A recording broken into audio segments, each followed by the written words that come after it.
Ek wil graag vir almal baie dankie sê wat die tyd vat om na hierdie videoetjies te kyk. Ek weet sommige goedjies wat ek plaas is nie vir almal nie.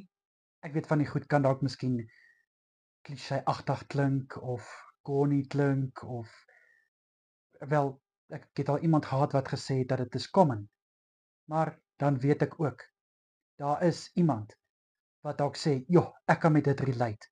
Of daar's iemand wat sê, "Dis net wat ek nodig gehad het." En ek mik vir daai mense. Dis hoekom ek hierdie video's maak.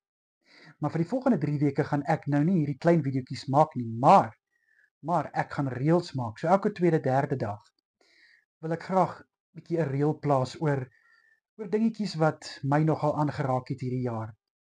Dingetjies wat ek ook al genoem het in die video's. Maar dan weer eens sê ek net, dankie dat julle die tyd vat en ek is lief vir julle.